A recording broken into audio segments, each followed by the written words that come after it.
I have to say that I'm proud to be exactly on the minute for the start of this one as well. Let me introduce myself. I think I didn't do so previously. My name is Marie Dahl, and I have the utmost privilege of being the overall project leader for our anniversary event that we've been doing with amazing work and help from all my colleagues at Save the Children in Denmark and the collaborative. I work as the head of mental health and psychosocial support for Save the Children Denmark, and my specific focus is to work on MHPSS and increase the quality of programming and building capacity for our Save the Children International movement work. And today I am joined by an amazing panel, and again we're so happy that we're in face-to-face mode today.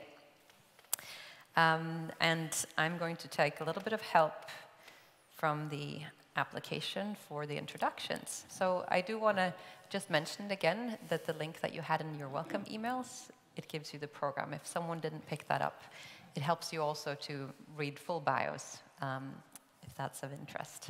So we have together with us today Ambassador Paul Beckers from the Netherlands Ministry of Foreign Affairs. And he is actually the special envoy on MHPSS. And I've listened to you in some different places, and you usually say, I think I'm the only one in the world. Yeah, so far. So far, we have not found another one, but he is also wanting to be joined by others. Ambassador Paul, he's been working for the last 4 years. He was the deputy head of the Secretariat of the Organization for Security, Cooperation and Engagement in Vienna. And he's been in this role since March last year, it must have been, right? No. This year, okay. And he's also currently double-hatting and being the lead of the COVID task force in the Netherlands. So we're even more happy to have him here with us today. And then we have our own Nana Wiedemann, who works for the International Federation of the Red Cross Psychosocial Reference Center, and have done so for many, many years. Your bio doesn't tell how many. She's the director of that, and she is really leading the work on supporting the whole Red Cross family, the different parts of it, on having the most up-to-date quality resources that they can access at any time. And I think the work that was recently increased for so many of us in terms of COVID, we saw so many resources, and I can say that as from Save the Children, many of your resources, they came out so quickly, and they were really helpful in the work that many different organizations did, so thank you for that. We also have Michael Corlin. Welcome, special welcome. Mm-hmm. Michael works as a senior advisor for the Education Cannot Wait Fund. And we were lucky that he was here based in Denmark, because then it's easier to get a hold of people. And we're going to have a little video message also from the CEO of ECW when it's time for Michael to share with us. We do have a fourth panelist. It's the open chair, and I'm married to a Polish man, and they always leave one chair open for the secret guest, or kind of, someone who might show up. Dan Chisholm, who is program manager for mental health at the WHO Europe Regional Office, is going to pop up and into his chair, and he's towards the end of the program. Excellent. So I'm going to put this one down. And really, what we wanted to do with this session is to look at what investing for impact really means. There is a lot of funding needed to advance the agenda for mental health and psychosocial support globally. But to do that, it's not only the funding needed, but it's what are the steps that we do to scale good initiatives, and how do we mainstream MHPSS across all the different sectors of work. So that is a bit of the topic of today, and I was going to start with Paul. And it's not that long ago, in October last year, you were hosting in the Netherlands the second Ministerial Mental Health Summit. I actually came just the day after that, so, but I've seen some of the videos and it seems to have been an amazing event. What would you say sparked the motivation for the Dutch government to put such emphasis on MHPSS, to scale and mainstream that, and what has been some of your main priorities over the last couple of years? Okay, thanks, Marie. But before I respond to your question, I want to really congratulate Red Barnett with its 75th anniversary, but also for hosting this event. I think this morning was really wonderful. Congratulations, very impressive. And also want to commend the Danish government for its commitment on MHPSS. I think my fellow panelists yesterday expressed the wish that Copenhagen should become the MHPSS hub. I think you're well on your way. And by the way, it's interesting to see so many teddy bears in the audience. That hasn't happened to me before.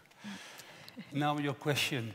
I think what's been important in the Netherlands is it's the political leadership, the political commitment. It's the presence and the vision of Minister Sigrid Kaag. When she came into office, she kind of built upon the work done by civil society, Save the Children, the Red Cross and others since a number of years. She built on the guiding principles of the IFRC reference group. And she, for various reasons, she had a vision to make this a top priority. And because of that, you see internally and externally, in effect. Internally, you saw people in the ministry, our own colleagues, of course, change their thinking. But also in cabinet, and our fellow ministers, for instance, the Minister of Health, she influenced him. Audience, the general public in the Netherlands, through interviews. So it really made a difference. But also externally, if you look abroad, I mean, she's listened to at the UN and WHO. So that really moved the agenda forward, because that was a question. What can I, Minister, what can we as the Netherlands do to take this agenda further on this very, very important topic? So I think that's been crucial. And then there was COVID-19. COVID-19 is a big cloud that encompasses the world. But as the English say, every cloud has a silver lining. I think people worldwide felt we all suffer from this huge pandemic. But also people realized what consequences the pandemic brought for them. I think Leslie just mentioned it half an hour ago. People's relationships were strained. People were under stress. There was loneliness. So general awareness for mental health and need for psychosocial support was actually increased hugely. And we also, with others, with the Danish government, with others, we build on that, and you see what happened. A couple of elements of just of the last 5-6 months. The Global Humanitarian Response Plan, which is the leading document for the support to address COVID-19, has many references to MHPSS. We see the UN Secretary General, Guterres, speak out, a video message and a policy brief. Yeah, indeed. We see Director General Tedros from WHO giving a guidance instruction to a senior staff.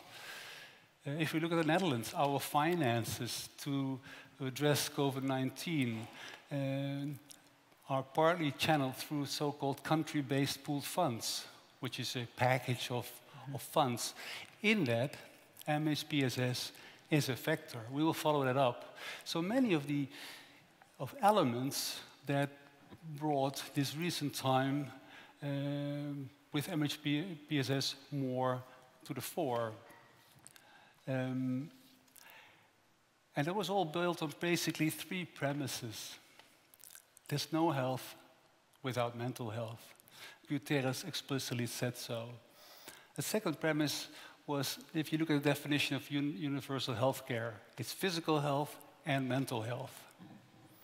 And thirdly, including MHPSS from the very start is for more effective because it prepares societies for the situation after the physical health crisis. So I think these are three important premises that, well, that make this all happen. And you also raised what was our, well, what have we been doing as a priority. One element is we'd like to broaden the scope of MHPSS beyond humanitarian intervention. Think about peace building, sustaining peace. Think about a conflict cycle. People and societies coming out of a conflict, traumatized. Communities bounce back better and faster than communities that leave the mental health consequences of conflict, bereavement, loss, illness unaddressed. So integrate MHPSS in a conflict cycle is very, very important. So we have to take it beyond the humanitarian area. And you referred to Amsterdam a year ago. Yes, a good, important meeting, a good meeting. Now, many commitments were made. We will soon ask ourselves, what happened to the commitments? 1 year afterwards, where are we? Did we deliver? Did we live up to our commitments? If not, what should we do to repair that? Do we need more action? And that happens on October the 8th. And we do hope that the Minister, Mr. Preen, will be taking part in that as well. Let me leave it to that. Thank you, Marie. Thank you so much, Paul. So November last year was, October last year was a significant month. But then just 1 month later, in November, the Red Cross movement, they passed both a global policy and a resolution between the national societies and states. And that was a landmark event, and I know that a lot of work went into that. And we would like to hear a little bit from Nana on how did that actually happen? How did that start? And what was the process like? And I think you have a couple of slides, so let me know when you need them. Yes, thank you. And thank you for the invitation to speak. And congratulations on the anniversary. It's such a moving and fantastic experience to be here today. Just before you go into your answer, I was going to invite Dan to come on. Yes. Yes, great. So you have already been introduced. And as the one who is the special kind of secret guest, you always keep a chair open in the Polish culture. And I'm married to a Polish man, so here is our special guest. Thank you very much. Yeah. Sorry to be late. I'll explain why. Yes. Back to you, Nana. Yes, so how did it come about that we could have a policy and a resolution endorsed and signed last year? It was actually in December, and it was seen like the final event in a chain of events where the summit in the Netherlands was like a big event in advance of that. So let me tell you the story behind it, and I apologize, I know some of you have heard it before, but this is again the topic today. So first of all, it has been mentioned today that in Denmark we have quite good mental health services and quite a good awareness about it. Also, if we compare ourselves to the neighboring countries, we are actually ahead in terms of services and availability of services.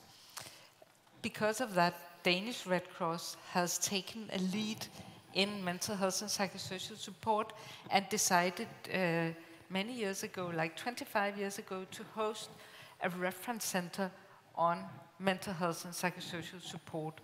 We are an outsourced function of the Federation in Geneva. But it was easy to do it because we have this tradition in Denmark, and also because we don't have that many natural disasters and we don't have conflicts at the moment. So there was like extra energy to put into the work. Just a few words about the Red Cross family. It's a huge family, consists of 14 million volunteers around the world, 192 national societies, one national society per country, branches in all little villages. It's all over the world, and we also have 500,000 staff to work with the volunteers and help us implement. It's a huge organization. We also work with the International Committee of the Red Cross, who are more specialized, and they have another mandate to work in armed conflict and situations of violence. This is it's a big movement, it's a family, and it's also it's a membership organization. Everything happens bottom up and not top down. So to have a process that involves everybody, it's kind of really, really a big process, because everybody's voices are heard, including also the young people in the Red Cross. So now we have been working in the Red Cross for more than 30 years with MHPSS. And it started out like psychological first aid, integrated into first aid. And we had this saying that we don't only treat the wound, but also the wounded. And in the beginning when we worked, it was with the acceptance that this is a big field of wildflowers. People do it as well as they can, and in each their way, because this is a community-based field of interventions. However, in the long run, with the new attention to MHPSS that has been growing over the years, especially also since several guiding documents have been released, the SPHERE guidelines, the interagency guidelines, we realized 5 years ago that we have to maybe harmonize more and steer in the same direction. We need to do better to move closer to each other, and for that reason we developed a joint policy for the whole movement and a resolution for the states to sign that would then allow them to show that they understand their role also in relation to mental health and psychosocial support. So what we realized was then that that was a first step. It was a big, big work, but to have signed documents, I mean, like you just said before, it's not enough. So that was just the beginning of a journey that we embarked upon. Since then, we have been working to create a roadmap for how we can implement this work with the Red Cross in collaboration with all our partners. And I'll say a little bit more about that. But now I'd like to have a slide. I got it here. So again, we needed to focus and to really make clear in what direction are we going. And we decided on 6 priority area actions where we would like to work together. So first of all, we hope that in 23, this roadmap is until 23, we will have a basic level of support available to the people that we work with, and that we can integrate MHPSS across the different sectors in humanitarian work. Of course, starting with the Red Cross. And that we also have a holistic approach to MHPSS, so it's both at the community level, but also all the way up to the more specialized work where people need additional services and more in-depth support. In addition to that, the mental health and psychosocial well-being of our staff and volunteers, it's crucial. Somehow it's just, I mean, how can you define the order of things? This is number 3 here, but it's also our duty of care that we look after the people that we work with, and they are the reason that we can do all of this. Finally, we want to make quite sure that everything we do is based on evidence, and that we actually continue to work with our partners to find ways to ensure quality, do no harm, and that we make the best use of our resources. Then we have some additional priority action areas, because we need to be better at funding our services.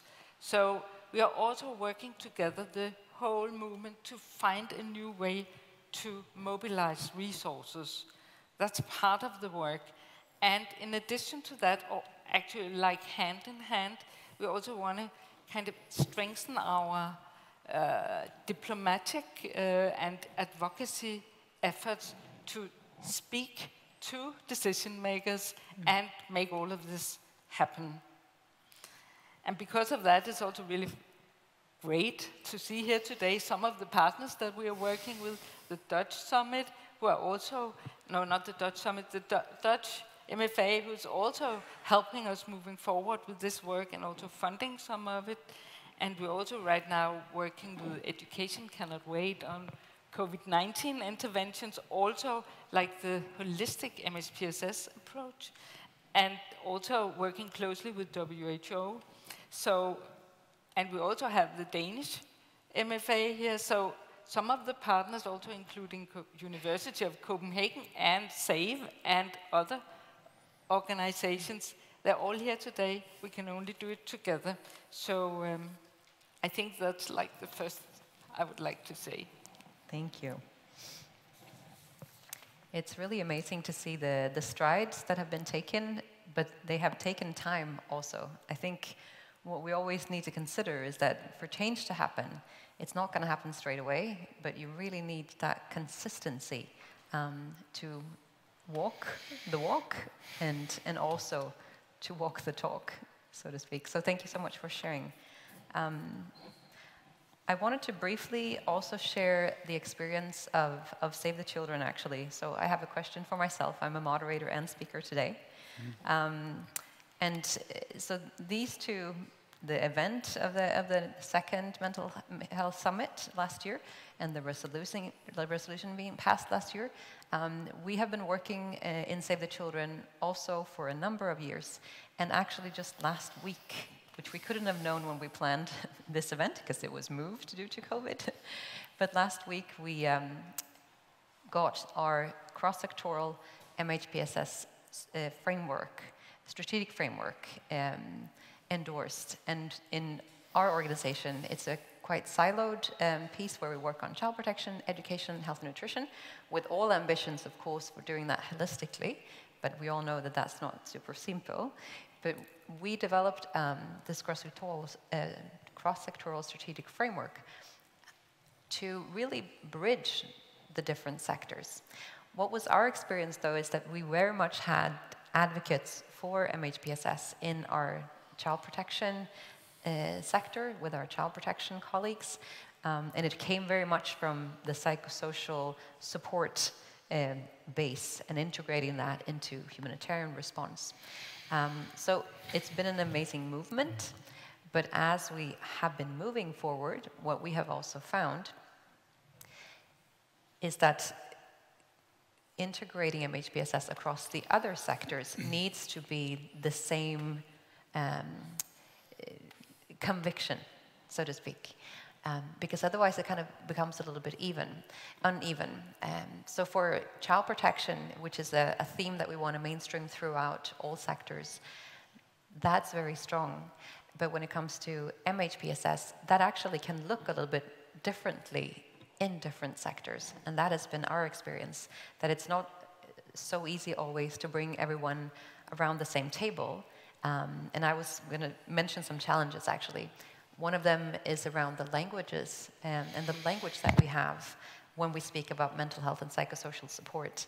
And that's certainly something that we have noticed in our agency, that we need more of a common terminology. And as we worked on recommendations together with different actors, that was also one thing that came out.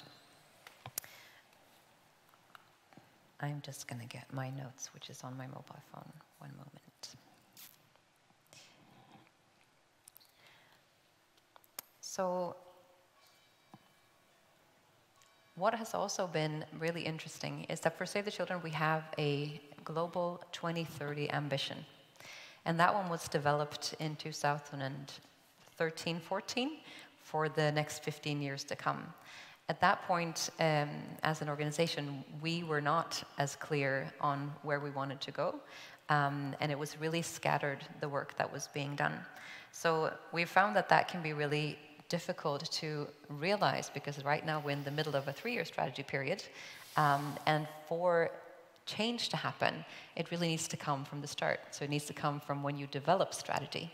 So we have a really interesting task of now working to make leaders aware and make leaders understand across different sectors the importance MHPSS has and how that can improve outcomes in terms of health and education and protection.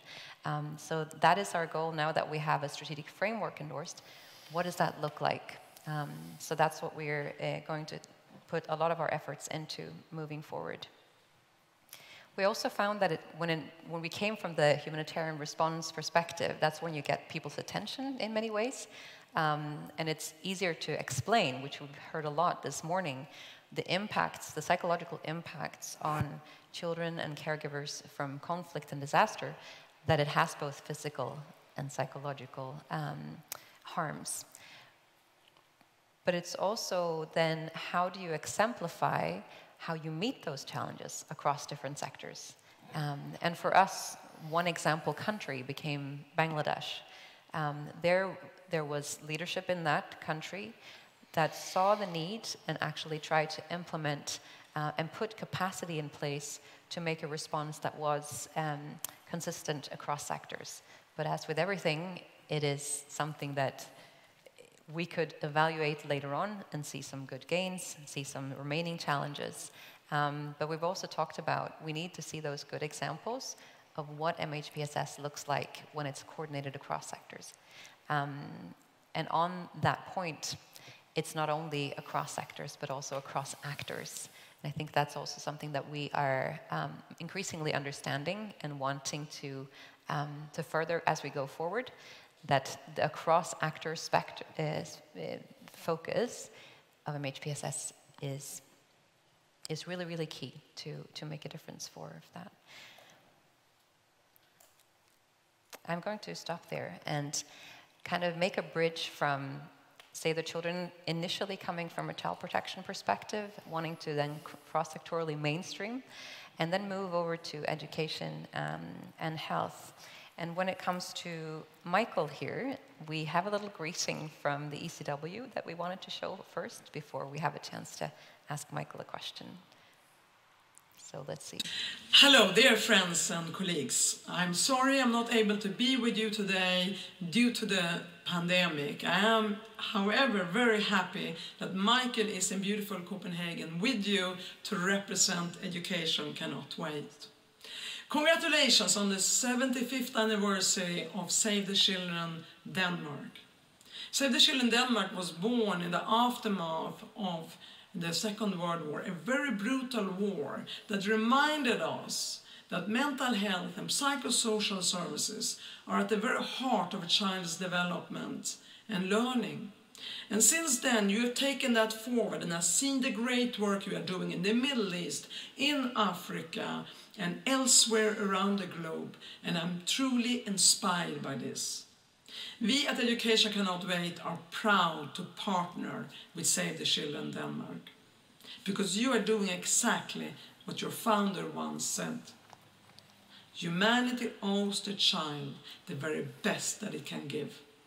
And you are a model of that, and we are proud and honored at Education Cannot Wait to partner with you. Happy 75th anniversary. Okay. Thank you, Yasmin. Yeah. She might be watching, so thanks for that. Thank you so much, Marie. I helped Jasmine shoot that on Monday night, even though it was for Labor Day in the US, trying to support her from Copenhagen to do it right and getting it all the way to Save the Children. And we succeeded. So a lot of work went into this. I want to say a few words about Education Cannot Wait, because we're still a new actor, and we've got a few slides just on that. There we go. So what do? We are a global fund for education emergencies, and we have 5 collective outcomes that we work for. That's inspiring political commitment, It's about generating additional funding, improving planning and responding collaboratively. It's about strengthening our capacity to respond, and it's about improving accountability. That's what we do. When we talk about all these different actors, about the Dutch government, about the Red Cross, about Save the Children, about the Danish government, WHO, we see this ecosystem. In that ecosystem, Education Cannot Wait is a fund. That's what we do.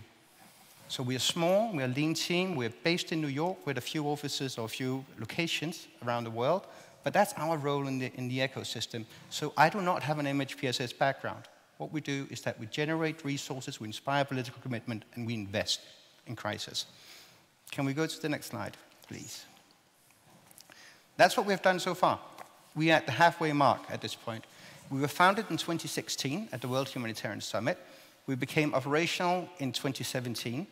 In 2018, we made our first multi-year investment. So we have different windows. I'm not going to bore you with that.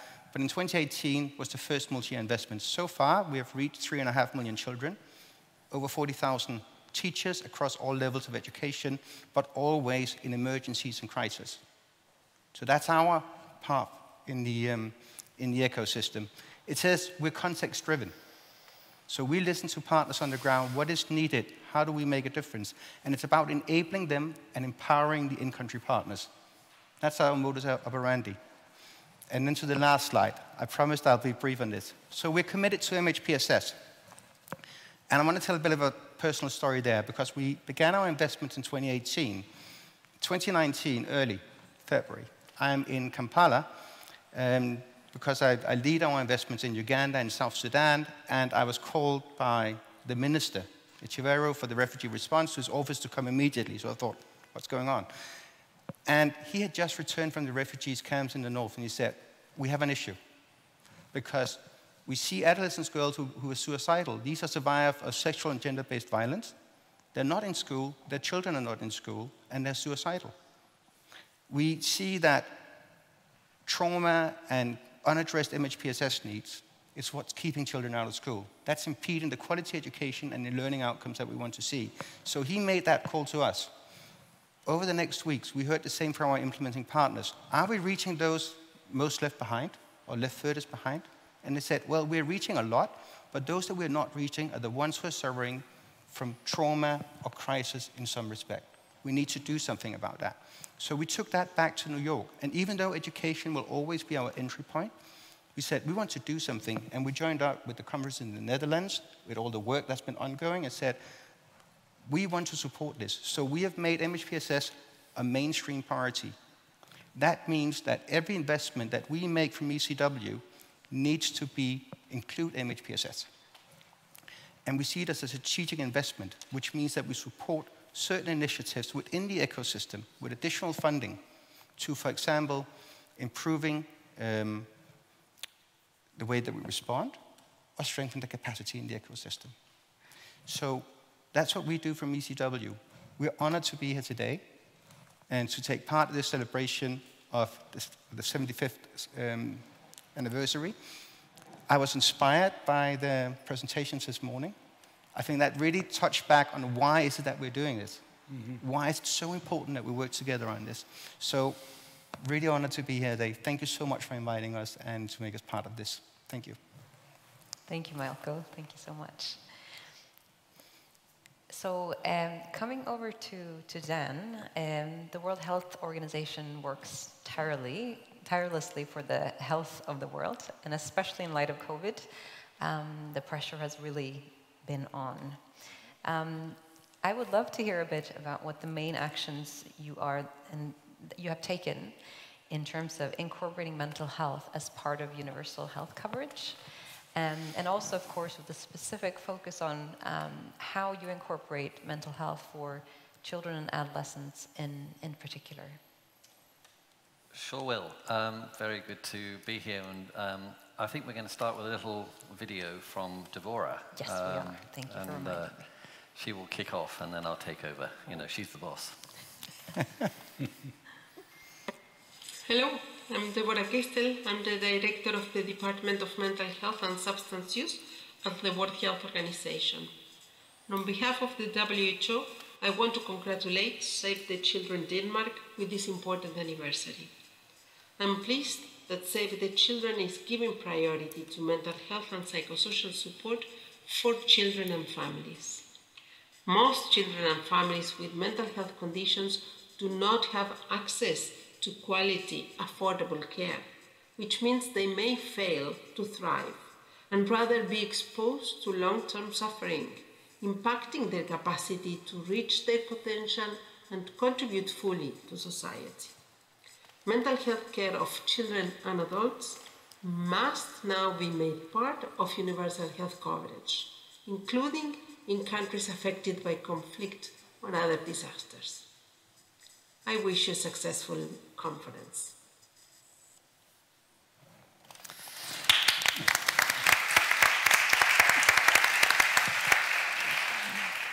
I think it might have been prepared on Sunday rather than on Monday. But, anyway, let me add on top of what Deborah just said there, and just start by wishing you all a very good afternoon and apologies for a late arrival.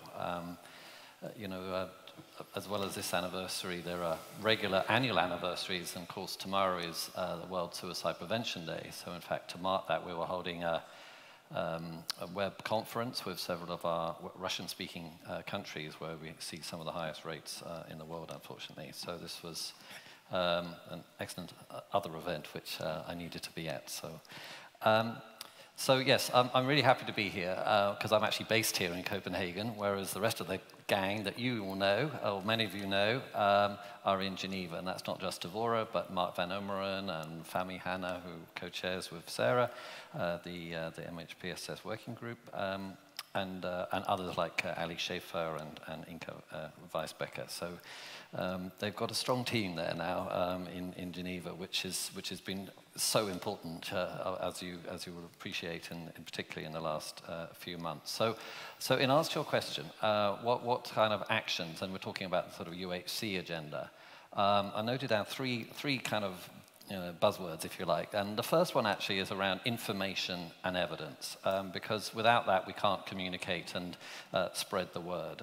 So when I talk about that, I mean, for example, showing the links between mental health and psychosocial support needs with other agendas, for example, around universal health coverage, whether it's to do with service access or that other dimension of UHC, which is more around financial protection, so the related agenda of impoverishment and so on. So then that brings us also into the broader orbit of the Sustainable Development Goals. And so UHC is one of many contributing pillars towards the SDGs. And so I think there was a particular need to demonstrate the social and other determinants of mental health, rather what we were hearing already, because without that, I think there is a tendency to focus on the deep end, and the care and treatment, and not enough attention given to promotion and protection.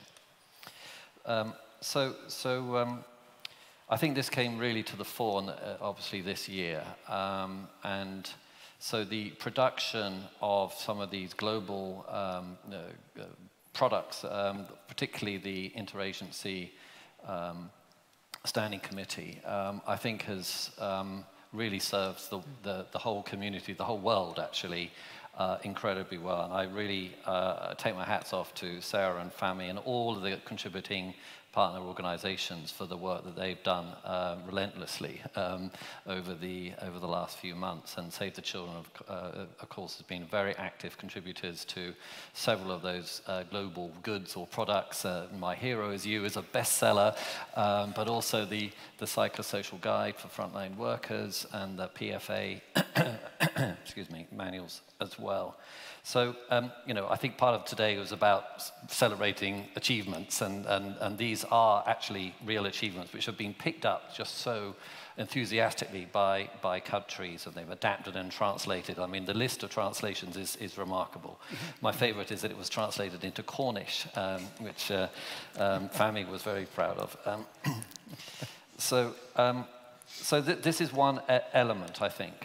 Second one is integration. So taking action by integrating mental health into deliberately into other priority agendas. So an example would be primary healthcare, for example. So we all know the importance of primary care. We all know the fallibility of primary health care. And WHO has been talking about the need for integrating mental health into primary care since 1975, to be precise, which is over 100 years ago. No, what about, how many, 45? No, sorry, what am I talking about? Since 1975. And so this would be an example where it requires kind of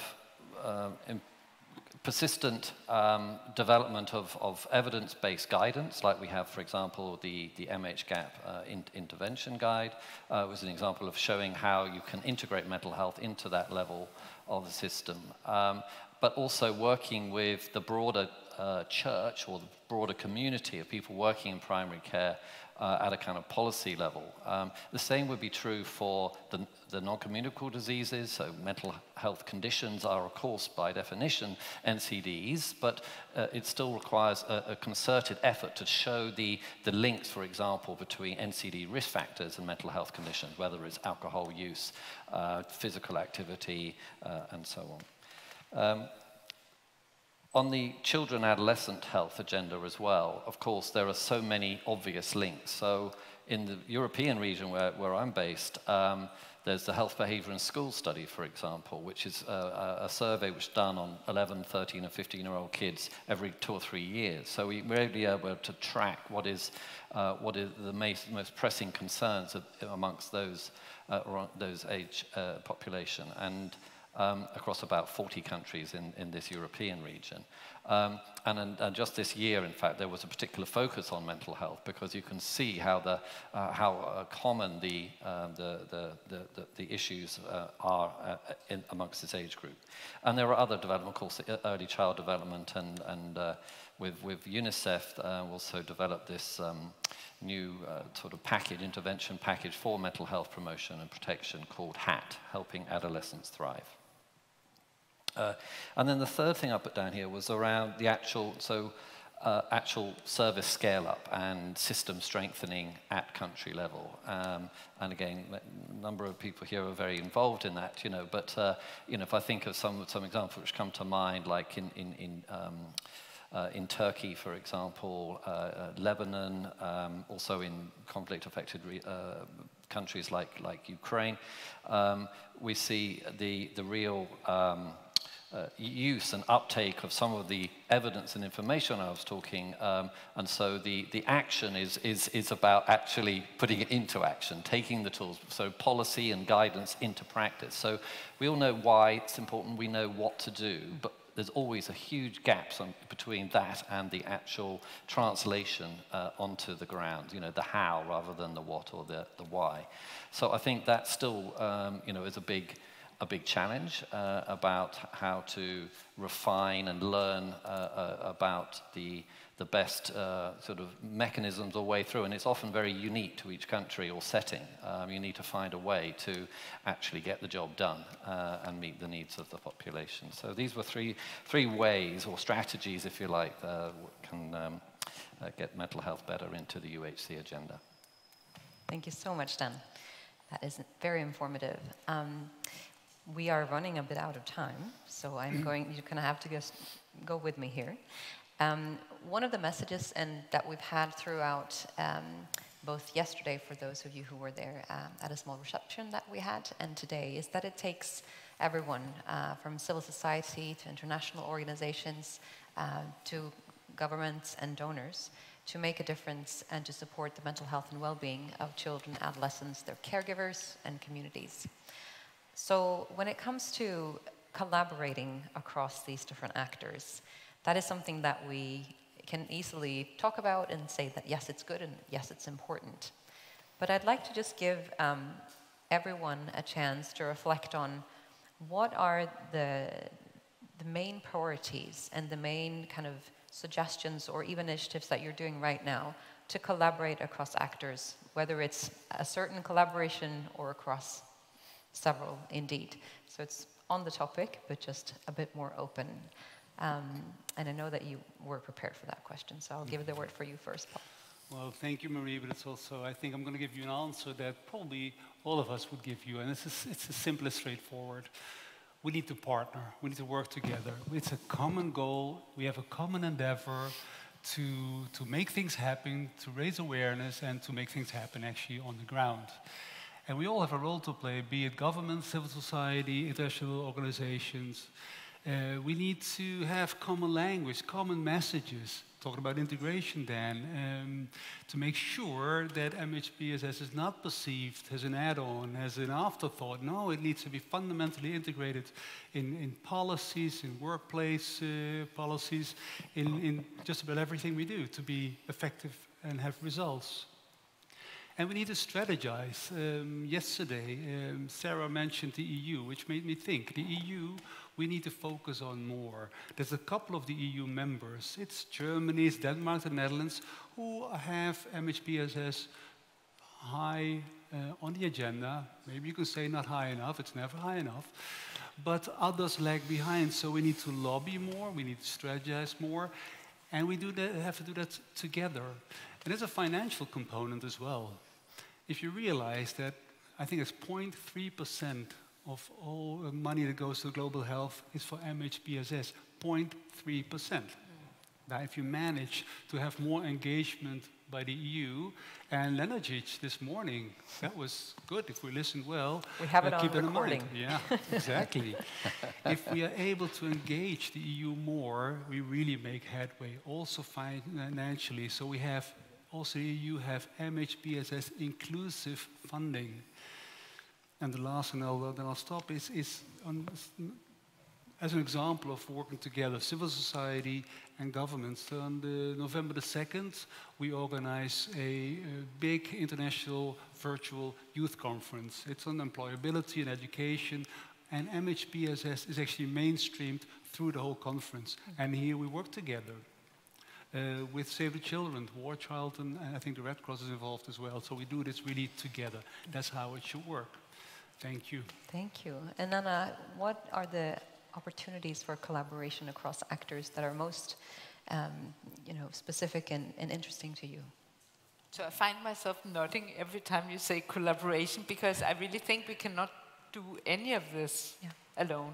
But I think the biggest opportunity right now, I think we need to think big together, but what I see is that the donor community is also kind of, or the donor group is getting stronger and stronger, and we need to work on that to get more leverage.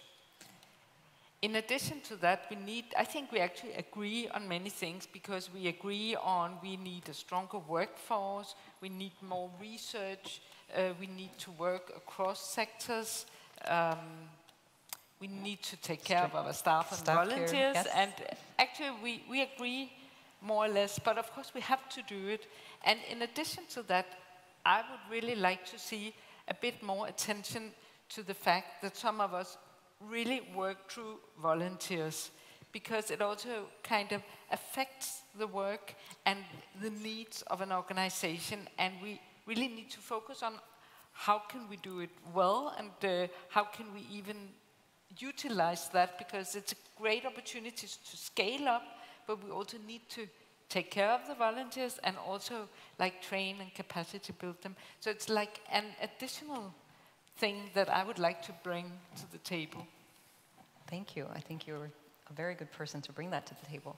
And for Dan and Michael, both of you, from your different perspectives, which do you see are the key emerging challenges for children, youth, and family mental health and well-being, which we simply have to address in the coming 5 years, and on that collaboration piece at the same time?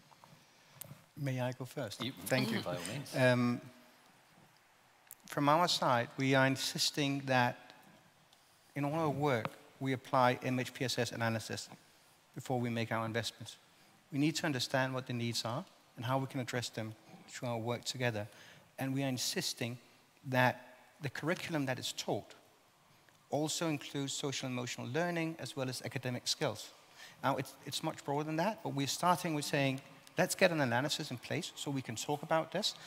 let's make sure we also address social emotional learning. And Nana, you mentioned the partnership, but we're seeing governments, we're seeing partners, we're also seeing the private sector. Yes. Someone like, when we in Denmark talking about the Lego Foundation, who I think yesterday announced a partnership also with USAID on social emotional learning. So we see so many different partners coming together to talk about this. What we need to do is to insist that that is the direction that we go in. Thank you. Well, last year I had the pleasure of co-chairing one of the working groups for the summit hosted by the Dutch government on investing in MHPSS with Dr. Rabi Shami from Lebanon, Ministry of Health of Lebanon. And I think I like to, repeat something that we very clearly pointed out at that point, which is a fundamental problem, which is the disconnect almost in thinking. Sort of, do you know the famous book by Daniel Kahneman, Thinking Fast, Thinking Slow? It's a bit like that we have the short-term humanitarian needs of a crisis-affected population.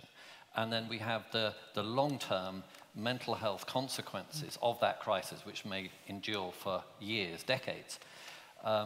And there's just that disconnect, and that is a fundamental problem of financing, because you naturally need sustainable financing, but we don't have it because people are working in their own different sectors, their own agendas, and until we get that right, we will have this kind of disconnect and not kind of phased allocations of funds available for different needs at different points in time. So I guess the answer, and leadership from Minister Kaag and others is needed to, let's say, bang a few heads together and strongly encourage people to jointly not just plan, and we can work out resource needs, not just in the short term, but in the longer term, and plan accordingly, and so that donors and governments, others, are able to see the bigger picture and say, okay, we'll put this in now, we can put that in later, and then it's a much more concerted, longer term, considered view of the overall implications. So that would be one thing I would love to see over the next 5 years. Thank you. I'm going to wrap it up and not speak much, but just to say that when we had the process to go through the 4 child and family focused recommendations from last year's Mental Health Summit and actually work on them a bit more for them to be actionable, and you can find that in the app also. It has its own tab, the most abbreviated versions of those actions. There came a 5th recommendation, which was around meaningful engagement. And I think that all of the different types of actors that we all represent here, the work that we do is crucially important, and there's a lot of work to do. But what I would like to kind of leave us all with is the question to really think about practically in all that work, in the policy work, in the programming work, in where you find the funds and what questions you ask in your research. How do we really ensure that the people that we're working so hard, sometimes day and night, to make a difference for, that they're included in that equation in terms of helping us define what really are the issues that you see as the person who are in the situation. So I'm just kind of putting that as an encouragement and challenge to all of us, that in the work that we do, I know certainly for Save the Children, we're really trying to be better and better at including children and youth themselves, in hearing their voices, but we're not there yet. So I think that's a bit of a cliffhanger in terms of what I would love to see from all of us actors are concrete moves, concrete actions we can do to ensure that the people that we're trying to work with and serve and make a difference for are very much part of those conversations. And with that, I'm going to say thank you. I believe we have some coffee, so that the next panel, I'm looking for Philip. Yes. Do we have coffee now or after? Right now. So please get some coffee, fuel up a bit, and we will, I think, in 10 minutes maximum, 5, go for 5, we will have the last panel. Thank you so much, everyone.